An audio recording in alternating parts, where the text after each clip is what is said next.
अब हमरा से नहीं के चल जा जी मम्मी जी। अरे कने चल आगवा रोडवा पर गाड़ी मिल जाने तो ताके गाड़ी पे बैठा के डॉक्टरी में लिया चलब। काहे परेशान हो गेलू बतावा।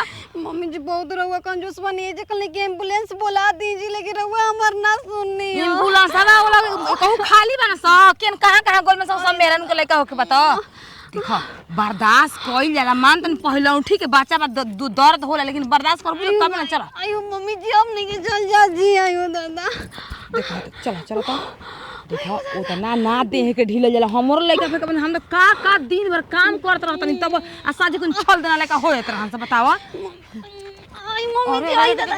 अरे आयो माई आयो दादा। आयो दादा ओ हम का आई मम्मी जी बहुत दुखाता जी हम का करे। आयो मम्मी कुछ करे जी कुछ करे। ए कोन तन की दू फल चल ना दू फल चलबू ना तुरंत लगवा गाड़ी मिल जे हम लिया के चलब गाड़ी बैठा के। हमरा में एक फल चले के शक्ति नहीं के जी मम्मी जी। अच्छा रुको तो हम गौवा में 4 गो आदमी के बोला के खटिया लिया के खटिया बुला के तो के लेके चलब तुरंत में हम आओ तनी ये भगवान।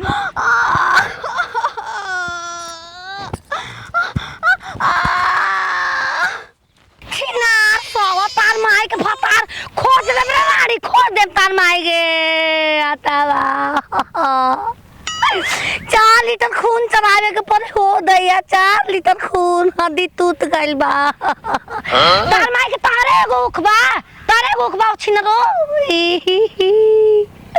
बताओ हो कितना मन करे कि उखिया से कच खा ले निक लागी रस टप चोत रहे। कबो तो डॉक्टर डलबे करब कबो तो मराल में तो छोड़ब कैसे हो। हाँ नहीं तो अरे बैठो रही केरा के थम पर बोल हमके बैठो रही केरा के थम पर तो माई के आगवा हाथ गोबर कौन धले छिनरी हम आगवा ओखन के घरे ले जाके गोबर फेंकब कहियो तबे समझ में आ के हो ई के हो छिनार लेखा। हेलो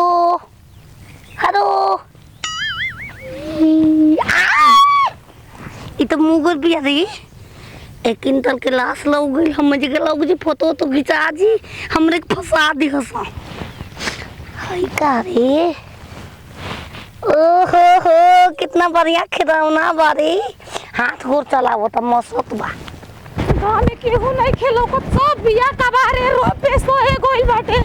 आयो माई केहू घर केहू कुछ बा हो कन्या ए कन्या ए उठा बेहोश कैसे तू बाड़ू। हां हे माई बेटा भाई कर वो खून पानी कन्या नहीं का कुछ हां मम्मी ए कन्या हल्ले तोहर लड़का हो गइल लड़का बा मम्मी जी रहुआ बताइल लड़का कहां गइल। अरे हम तो गांव में गोइल नहीं कुल आदमी के बोला ताकि खटिया पर लगा के ले गांव में कोई नहीं बेटाई हम तो तार भी हाय हो दादा अब हम का करी अब का करी हाय देखो छिनरा चुप हो रे तू तो मार के नोच दे रहा हमरा के मुंह पसरान हो गई ने गोबर में गाड़ दिकारी।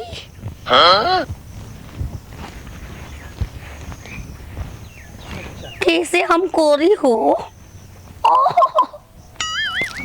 चला घरे छिनार के कॉल के नीचे पानी बहवा दे नौनी में घुसा दे। हम आवत नहीं बस 5 मिनट में रुआ काम पहुंच जी।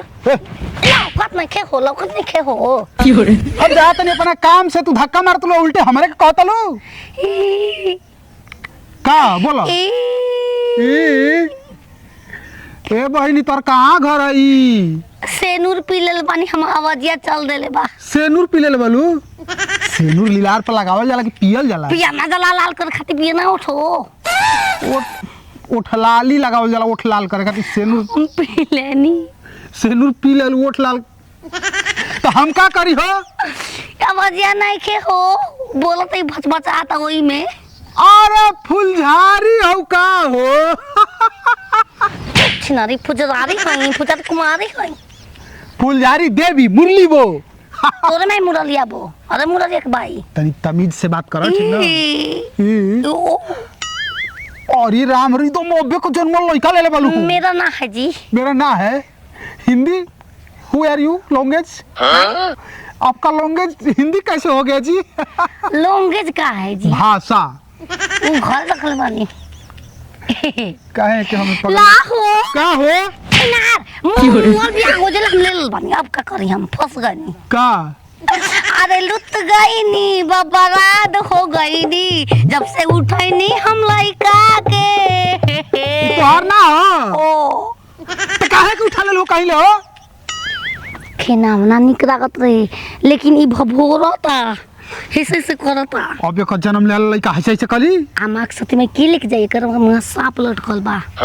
नारू नहीं के काटल नोई तोर नोच नाच के लिए बोलू कहीं ले का हो? नार कटाला, नार में पानी रहेला, नार कटाला। बड़ी दिमाग बा में ई उ नार नहीं खी कहत। अब हम जाते हो एकरा के कूच के मुंह आइब।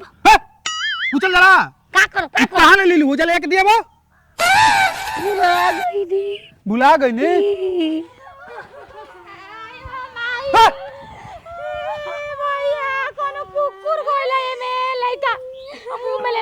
कुकुर ना गइल, एगो पिल्ली गइल है। अब पागल देखनी है, एगो लड़का ले ले रही है। बोलो पिलिया पागल हियो।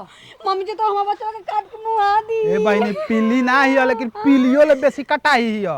मुरलिया बो पगली एगो लड़का ले ले रही है। कहती है जा तनी कुछ के मुआई। हो दादा कन्या के लेके भइल रास्ता में भैया तुरंत में लेके भाग गइल में नार और लटकल हो गई तुरंत के बाद। का सरवाजा बजाब आदमी रहते हमारा गांव में। बड़ी तो पसरांग के हमके रखते रहो, हम तो से बहुत प्यार करते। सोचनी चल खिराई तरह के अपन संगे राखम, अपन तू धूप आइम तारा के, लेकिन तू का के मुंह हाथ नोच दे रहा।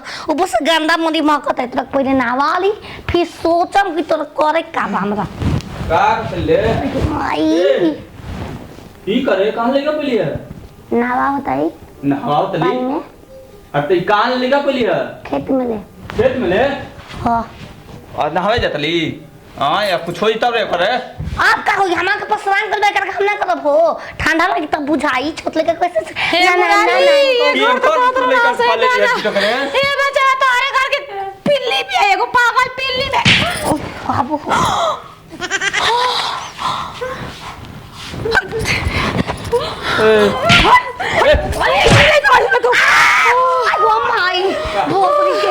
रे पागल पिल्ली भी छिनरी की साफा चौपट भी है यार। हमारे पतो के रास्ता में लड़का हो गए बच्चा, हम चल के आदमी बोला ये छिनर लेके गायब हो गइल बिया। ये मतलब कहती है कि ए खेत फट काटो मार गए रहे तो हम का करब हो? खेल ना हाय हाय लड़का हम सब लोग भी होश तो तक जगाए कि ना पानी में छिड़क के। कहां से मुतिंग का मुहां पर पानी लेके घुमातई हो मुती। ज्यादा हो चाची माफ ए बच्चा हाय गमला के पानी जाता लिए धो नहाओ तो। नहावे ना लती तू पसंद होला कोई हो भाई मर खेल कमाई खेल बाबू ना ना हो गंदा का मुंह के का रास्ता में एगो आदमी बतैले से कि मुखी ओके कर मेरा मुरा लगे मेरा नहीं ये पागल कुत्ती है, पागल कुत्ती। लेकिन तू नहीं रांची ले जाके छोड़ दी करा के, रांची ले जाके छोड़ दी।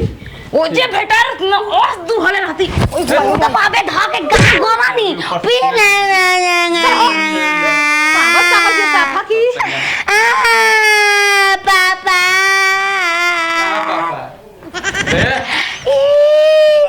वही ना घर से बहन ना जाए कह रहो तो मना कर ना घर में रही तो कहाँ रही ना रह जाके दांत करतलू तो मैं के दांत कर छिनार गंदा बा हम गंदा नहीं हम हो गए नहीं तो तुम के नहा दे ना तू गंदा हम ना नहाए हम कहतल करे पगली को छिना